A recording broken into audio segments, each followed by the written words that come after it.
दोस्तों स्वागत है आप सभी का अपने यूट्यूब चैनल क्रैश क्लासेस में। आज हम लोग देखने वाले हैं क्लास 9th का, ठीक है, क्लास 9th का PYQ मॉडल प्रश्न, ठीक है, जो 17, 23, 24 में झारखंड द्वारा लागू किया गया था, उसे हम लोग देखते हैं। एक बात मैं सबसे पहले आप लोगों को बता दूं कि PYQ मॉडल प्रश्न पत्र करना क्यों हल आपने समझा। तो मैं इस बार बता दूं क्योंकि जब आप लोगों का 2024 में 2025 में जब एग्जाम हुआ तो मैंने जब मॉडल पेपर देखा उसमें से जब भी जो भी प्रश्न मिल रहा था वह 25 से 30% जो प्रश्न था डायरेक्ट ही मॉडल पेपर से हूबहू डायरेक्ट छाप देते थे, ठीक है, 2024-25 में। ना जाने PYQ 2026 में भी डायरेक्ट छाप दे, इसलिए मैं ज़रूरी समझा कि मॉडल पेपर हल करवाना बहुत ही ज़रूरी है। इसलिए मैं आप लोगों की डिमांड पे लेकर आया हूँ 2023-24 का सामाजिक विज्ञान मॉडल पेपर प्रश्न, ठीक है, जिसमें से आप लोगों के कुल 40 प्रश्न रहेंगे जो पूछे जाएंगे। चलिए स्टार्ट करते हैं। प्रश्न क्या है कि हाँ, ये जो अच्छा पेन पकड़ लेते हैं। हाँ, जो जल भाग तीन ओर से स्थल भाग से घिरा हो उसे क्या कहते हैं, ठीक है, यानी कि तीन ओर से जल से कि जमीन से घिरा हो उसे क्या कहते हैं, तो उसे हम क्या कहते हैं, खाड़ी, ठीक है। जल से चारों चारों ओर तीन ओर घिरा रहता है और एक ओर स्थल रहता है, ठीक है। आगे देखेंगे हम लोग 2 नंबर प्रश्न क्या है कि निम्नलिखित में से कौन सा झारखंड के पड़ोसी राज्य का समूह है, ठीक है। तो झारखंड के पड़ोसी राज्य का समूह कौन हो जाएगा, बिहार है, ये तो सही बात है। पश्चिम बंगाल भी है, उड़ीसा भी है, छत्तीसगढ़ भी, उत्तर प्रदेश, ये सब तो है। आगे देखते हैं ऑप्शन बी में क्या लिखा है कि बिहार तो है, पश्चिम बंगाल भी है, उड़ीसा, छत्तीसगढ़ भी, लेकिन मध्य प्रदेश नहीं है। ठीक है, तो दूसरा नंबर ऑप्शन कट हो जाएगा। बिहार है, पश्चिम बंगाल है, तेलंगाना, तेलंगाना तो नहीं, ये भी कट हो जाएगा। आगे देखेंगे चौथा नंबर प्रश्न ऑप्शन डी, बिहार है, पश्चिम बंगाल है, उड़ीसा, उड़ीसा ये तो नहीं है। अच्छा, उड़ीसा है, मध्य प्रदेश ये नहीं है, और उत्तर प्रदेश भी नहीं है, ठीक है, यानी कि ऑप्शन नंबर ए इसका सही हो जाएगा। आगे देखेंगे ऑप्शन प्रश्न 3 क्या बोला है कि निम्नलिखित में से कौन सम्मिलित नहीं है, तो सम्मिलित कौन नहीं है, तो क्या हो जाएगा आप लोगों का, हिमालय, गंगा नदी, ये तो है, हिमालय से गंगा नदी निकलता है, सही बात है। उत्तरी मैदान खादर है, ये भी सही बात है। भारतीय मरुस्थल बरखान, ये भी सही है। लेकिन ये जो प्रदीपीय पठार जो उत्तरी सरकार लिखा है ये आप लोगों का गलत हो जाएगा, यानी कि ऑप्शन नंबर डी सही, ठीक है। आगे देखते हैं 4 नंबर प्रश्न क्या बोला है कि निम्नलिखित में से कौन सबसे सघन जनसंख्या वाला प्रदेश है, मतलब कि सबसे ज्यादा जनसंख्या किस भाग में पाया जाता है, तो किस भाग में पाया जाता है, तो हिमालय पर्वत में तो नहीं पाया जाता है, उत्तरी मैदान ये लग रहा है, ठीक है, यानी कि उत्तरी भाग में बहुत ज्यादा जनसंख्या पाया जाता है। इसका उत्तर हो जाएगा ऑप्शन नंबर बी। आगे देखेंगे प्रश्न 5 क्या बोल रखा है कि कथन गंगा नदी से सालों भर जल प्रवाह होता है, तो गंगा नदी से सालों भर जल प्रवाह होता है क्या, चलिए आगे क्वेश्चन क्या बोल रखा है कि कारण गंगा नदी हिमालय से निकलने वाली नदी और गर्मी में हिमालय के बर्फ पिघलने से गंगा नदी का जल प्रवाह प्राप्त होता है, ठीक है, ये सही है या गलत है कथन, तो देखेंगे हम लोग क्या हो जाएगा इसका, केवल कथन सही है। आगे प्रश्न दूसरा की ऑप्शन दूसरा क्या बोल रखा है कि कारण सही है और कथन गलत है। अच्छा, ऑप्शन सी क्या बोला है कि कथन और कारण दोनों गलत है, ये भी हमको गलत लग रहा है। ऑप्शन डी पढ़ते हैं क्या, कथन और कारण दोनों सही है, हाँ ये हो सकता है, ठीक है, कथन और कारक दोनों ही सही है, क्योंकि गर्मी में सालों भर तो वर्षा रहता है गंगा नदी में, लेकिन गर्मी में भी उसमें जल रहता है, क्योंकि जो बर्फ होता है वह पिघल कर वर्षा के रूप में नीचे गिरता है, ठीक है, तो जल बन जाता है, यानी कि ऑप्शन नंबर डी सही हो गया। आगे देखेंगे प्रश्न 6 क्या बोला है कि भारत में नदियों का महत्व किन क्षेत्र में है? तो इसका उत्तर क्या हो जाएगा? 6 नंबर का सिंचाई। हाँ, सिंचाई तो होगा ही होगा, क्योंकि नदी रहेगा तो तभी तो सिंचाई जरूरी है। नौ संचालन ये भी है, यानी कि नाव का संचालन, मतलब कि जब भी नदियों में या फिर बड़ा डैम या तालाब में क्या होता है, नाव का संचालन होता है। नाव मतलब कि डोंगा, ठीक है। जल विद्युत भी बनता है, ये भी सही हो गया। उपयुक्त सभी, ऑप्शन नंबर डी दिख रहा है उपयुक्त सभी, यानी कि आपका उत्तर हो जाएगा डी नंबर।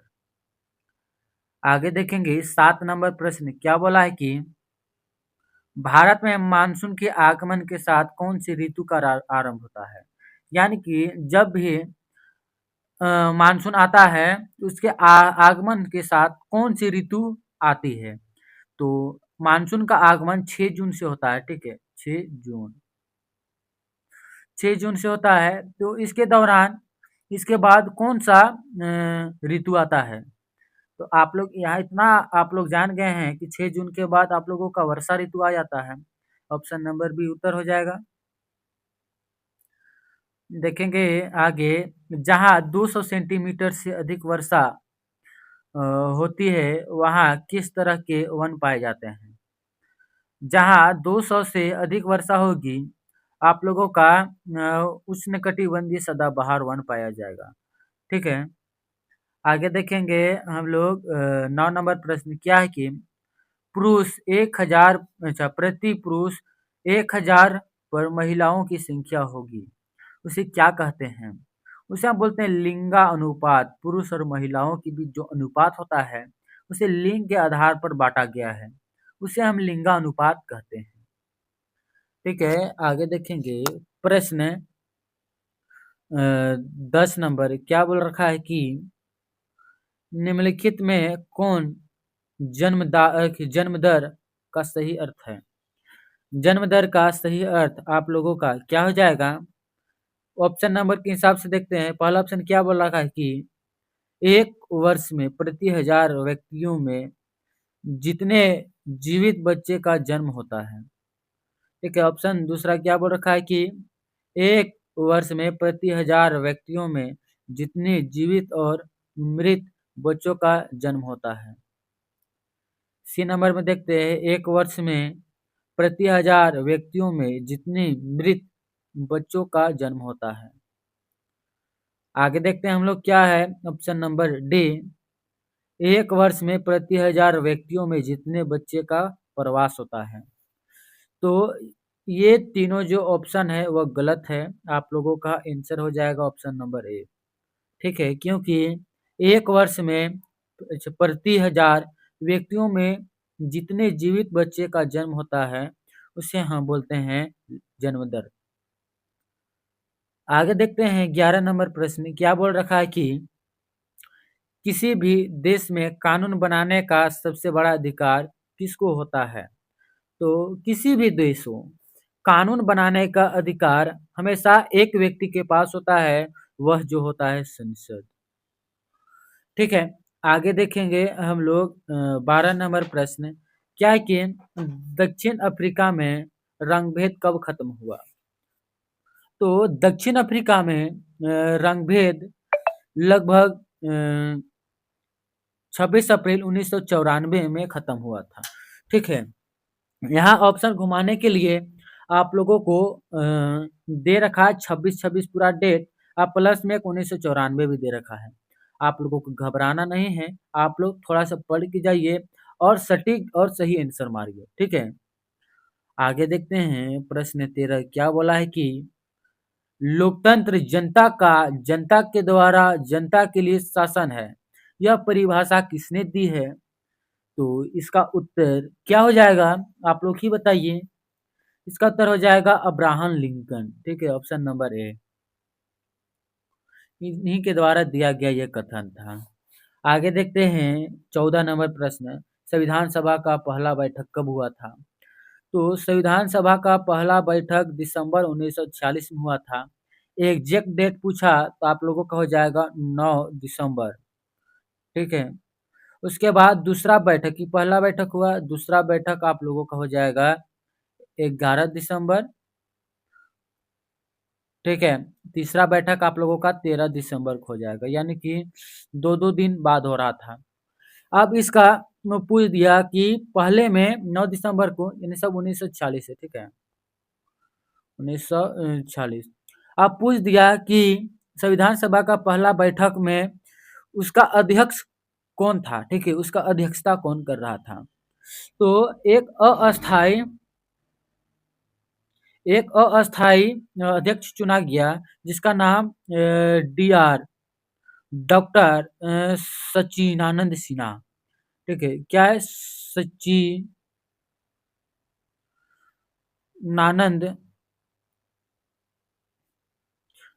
सिन्हा, ठीक है, अस्थाई अध्यक्ष थे।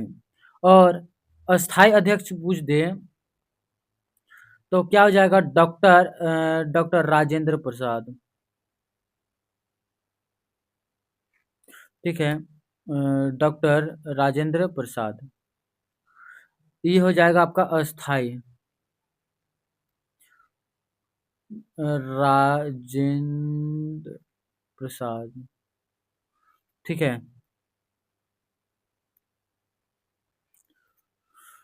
आगे देखेंगे हम लोग 15 नंबर प्रश्न क्या है कि लोकसभा चुनाव के लिए भारत को कितने निर्वाचन क्षेत्र में बांटा गया है? तो लोकसभा चुनाव के लिए लगभग 543 निर्वाचन क्षेत्र में बांटा गया है, ठीक है।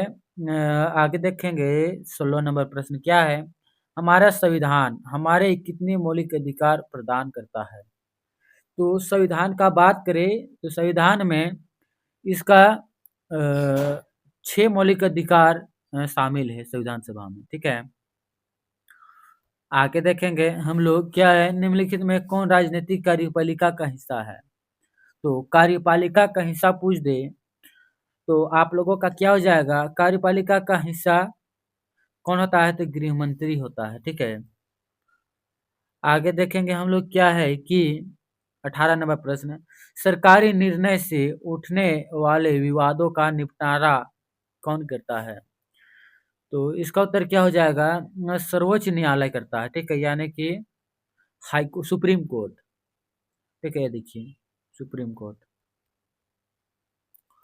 आगे देखेंगे हम लोग क्या है 19 नंबर प्रश्न, किनके नेतृत्व वाली पार्टी 1971 के लोकसभा चुनाव में गरीब हटाओ का नारा दिया? तो गरीब हटाओ का नारा किसने दिया था? आप लोगों को दिया था कांग्रेस, ठीक है, नेशनल कांग्रेस पार्टी, एनसीपी, ठीक है।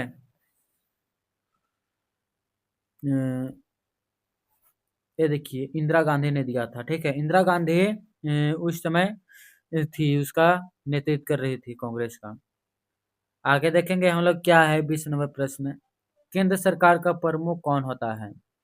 तो केंद्र सरकार का प्रमुख आप लोगों का हो जाएगा प्रधानमंत्री, ठीक है, केंद्र सरकार का डायरेक्ट हो जाएगा प्रधानमंत्री। 21 नंबर प्रश्न क्या बोला है कि एक वर्ष में कितने भूमि पर एक से ज्यादा फसल पैदा की विधि क्या कहलाती है? यानी कि आप लोगों को मान चलिए कि ये एक छोटा सा खेत है, ठीक है, उसमें से अच्छा कट गया, हाँ, ये छोटा सा खेत है, ठीक है, और इसमें एक साल में एक फसल से ज्यादा फसल कर रहा है, यानी कि मान चलिए 2 फसल 3 फसल कर रहा है, तो उसे क्या बोलते हैं? तो उसे हम बोलेंगे बहुविधि फसल प्रणाली। मान के चलिए कोई भी खेत में मकई रोप दिया, ठीक है, उसके साथ साथ में उसके खेत के अंदर में मिर्ची रोप दिया, फ्रेंचबीन रोप दिया, ठीक है, यानी कि एक फसल के साथ साथ और भी फसल उत्पादन हो रहे हैं, तो उसको हम क्या बोलेंगे, बहुविधि फसल प्रणाली, ठीक है। चलिए आगे देखते हैं 22 नंबर प्रश्न क्या बोला है कि निम्नलिखित कथनों में पालमपुर के संदर्भ में कौन सा कथन सत्य है? तो पालमपुर का कथन में कौन सा कथन संदर्भ में कौन सा कथन सही हो जाएगा? आप लोगों का ऑप्शन नंबर ए, ठीक है।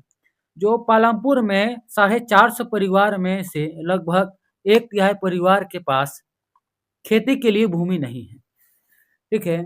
आगे देखेंगे हम लोग प्रश्न 23 क्या बोल रखा है कि जापान जैसे देश ने अपने देश के विकास के लिए किस चीज का निवेश किया है? तो इसका उत्तर क्या हो जाएगा? पहला शिक्षा का निवेश, ठीक है, यानी कि शिक्षा पर विशेष जोर दिया है। आगे देखेंगे हम लोग क्या कि इनमें कौन सी तृतीय क्षेत्र के क्रियाकलापों में नहीं आते हैं? तो कौन सा नहीं आ जाएगा? इसका उत्तर हो जाएगा खनन, ठीक है। आगे देखेंगे 25 नंबर प्रश्न क्या बोला है कि भारत सरकार ने कक्षा के बच्चों की उपस्थिति को बढ़ावा देने के लिए कौन सा योजना कार्यान्वित की है? तो इसका उत्तर क्या हो जाएगा? दोपहर के भोजन की योजना, ठीक है, जो प्राइमरी स्कूल में यानी कि 1 से 8 के विद्यालयों में होता है। आगे देखेंगे 26 नंबर प्रश्न क्या बोला है कि निम्नलिखित में से कौन से राज्य ने निर्धनता को कम करने के लिए अनाज के सार्वजनिक वितरण प्रणाली में सुधार किया? तो 26 का उत्तर क्या हो जाएगा? सी, आंध्र प्रदेश एवं तमिलनाडु। आगे देखेंगे हम लोग 27 नंबर प्रश्न क्या है कि निम्नलिखित में से भारत सरकार के किस कार्यक्रम के अंतर्गत अगर आवेदक को 15 दिन के अंदर रोजगार उपलब्ध नहीं कराया जाता है तो उसे दैनिक बेरोजगारी भत्ते का हकदार होगा, ठीक है। तो इसका किसके अंतर्गत किया गया था? तो राष्ट्रीय रोजगार गारंटी अधिनियम 2005 जो महात्मा गांधी रोजगार गारंटी अधिनियम के अंतर्गत आता है, ठीक है। आगे देखेंगे हम लोग 28 नंबर प्रश्न क्या है? भारत में ग्रामीण क्षेत्र में प्रतिदिन प्रति व्यक्ति कितने कैलोरी की आवश्यकता स्वीकृत की गई है? तो 28 नंबर का उत्तर क्या हो जाएगा? ग्रामीण क्षेत्र में 2400 कैलोरी और शहरी क्षेत्र में 2100 कैलोरी, ठीक है। आगे देखते हैं हम लोग 29 नंबर प्रश्न क्या है कि किसके माध्यम से सरकार द्वारा अधिपर्याप्त अनाज गेहूं चावल के भंडार का बफर स्टॉक बनाया जाता है? तो इसका उत्तर क्या हो जाएगा? ऑप्शन नंबर बी, भारतीय खाद्य निगम। क्या है 30 नंबर प्रश्न? सरकार द्वारा समाज के गरीब वर्गों में बाजार के कम कीमत पर अनाज का वितरण किया जाता है। इस कीमत को क्या कहते हैं? तो इसे क्या कहेंगे हम लोग? निर्गत कीमतें, ठीक है, ऑप्शन नंबर ए। आगे देखेंगे 31 नंबर प्रश्न क्या है कि द स्पिरिट ऑफ लॉ नामक रचना के रचनाकार कौन है? तो इसका उत्तर क्या हो जाएगा आप लोगों का? मॉन्टेस्क्यू, ठीक है। आगे देखेंगे 32 नंबर प्रश्न क्या कि फ्रांसीसी क्रांति के समय फ्रांस पर किसका शासक था? तो 32 नंबर का क्या हो जाएगा आप लोगों का? इसका शासन का काल में लुई 16वां का था, ठीक है, अच्छा लुई 12वां का। आगे देखेंगे हम लोग 33 नंबर प्रश्न क्या कि नंबर के अपराधी कौन थे? तो नवंबर के अपराधी आप लोगों का हो जाएगा हिटलर सार्थक थे, ऑप्शन नंबर बी। आगे देखेंगे किस समुदाय को दूसरे समुदाय से अलग करना क्या कहलाता है? कहलाता घेटो, ठीक है। आगे देखेंगे हम लोग 35वां प्रश्न क्या है कि भारत का प्रमुख वन महानिदेशक कौन था? तो इसका उत्तर क्या हो जाएगा? ब्रेडिस, ठीक है, जो ब्रेडिस था वही इसका संदेशक था। आगे देखते हैं 36वां प्रश्न झूम खेती को किस अन्य नाम से जानते हैं? झूम खेती को आप लोग क्या जानते हैं? घुमंतू खेती के नाम से भी। आगे देखेंगे क्या है 37 नंबर प्रश्न, भारतीय वन सेवा की स्थापना कब हुई? तो भारतीय वन सेवा की स्थापना आप लोगों का हो जाएगा 1864 ईस्वी, यानी कि ऑप्शन नंबर बी। देखते हैं आगे 38 नंबर प्रश्न क्या है कि फ्रांस की पहली क्रांति कब हुई थी? तो फ्रांस की पहली क्रांति आप लोगों का हो जाएगा 1789 ईस्वी में। आगे देखते हैं क्या है औपनिवेशिक सरकार ने अपराधी जनजाति अधिनियम कब पारित किया? तो अपराधी जनजाति अधिनियम कब पारित किया? तो इसका उत्तर हो जाएगा 1789 ईस्वी को। ये लास्ट और आखिरी प्रश्न क्या है कि रूस की क्रांति कब हुई? तो रूस का क्रांति 1917 ईस्वी में हुआ था। ये था आप लोगों का झारखंड बोर्ड द्वारा 23-24 यानी कि 2023-24 का PYQ मॉडल प्रश्न, ठीक है, जो हमने देखा। आप लोग इससे पहले वाले मॉडल पेपर प्रश्न नहीं देखे हैं तो जाके देख लें, क्योंकि इसका प्लेलिस्ट बना हुआ है। मॉडल प्रश्न पत्र से मैंने बताया कि 25 से 30% यहीं से क्वेश्चन उठा के डाले जाते हैं, इसलिए मैं ज़रूरी समझा और आप लोगों के लिए डिमांड के लिए लाया गया है ये प्रश्न पत्र। ठीक है, फिर मिलेंगे अगले बेहतरीन वीडियो के साथ। जय हिंद, जय भारत।